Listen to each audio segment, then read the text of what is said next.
মৰমৰ ছাত্ৰ ছাত্ৰীসকল সকলোকে ধন্যবাদ জ্ঞাপন কৰিছোঁ মোৰ টপাৰ বেবী ইউটিউব চেনেল চাই থকাৰ বাবে। ছাত্ৰ ছাত্ৰীসকল যিসকল ছাত্ৰ ছাত্ৰীয়ে 2025 বৰ্ষৰ মেট্ৰিক এইচএছ দিবা সেইসকল ছাত্ৰ ছাত্ৰীৰ মাজত কেইবাটাও প্ৰশ্ন জাগৰিত হৈ আছে।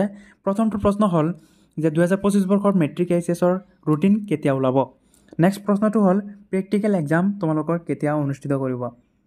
আন এটা প্ৰশ্ন হ'ল যে ইলেক্টিভ ছাবজেক্টত যদি কোনোবাই ফেইল কৰে সেই ছাত্ৰ বা ছাত্ৰীয়ে ফেইল কৰিব নে পাছ কৰিব। নেক্সট প্ৰশ্নটো হ'ল 2025 বৰ্ষত কিমান ছাত্ৰ ছাত্ৰীয়ে এইচএছ বা মেট্ৰিক এক্সাম দিব। আৰু এইচএছৰ এটা প্ৰশ্ন হ'ল যে ফ'ৰ্থ ছাবজেক্টত যদি কোনোবাই ফেইল কৰে সেইসকল ছাত্ৰ ছাত্ৰীয়ে পাছ কৰিব নে ফেইল কৰিব। আজি ভিডিঅ'টোৰ যোগেদি এইকেইটা প্ৰশ্নৰ উত্তৰ জনাবলৈ চেষ্টা কৰিছোঁ। যে প্ৰথমটো প্ৰশ্ন যে ৰুটিন কেতিয়া ওলাব। তোমালোকে ইতিমধ্যে অৱগত হৈছে যে তোমালোকৰ ফৰ্ম ফিল আপ চলি আছে।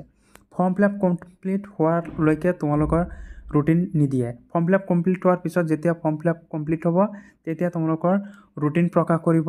এইটো মাহৰ শেষ সপ্তাহত নহ'লে ডিচেম্বৰৰ ফাৰ্ষ্ট উইকত তোমালোকে ৰুটিন পাই যাবা।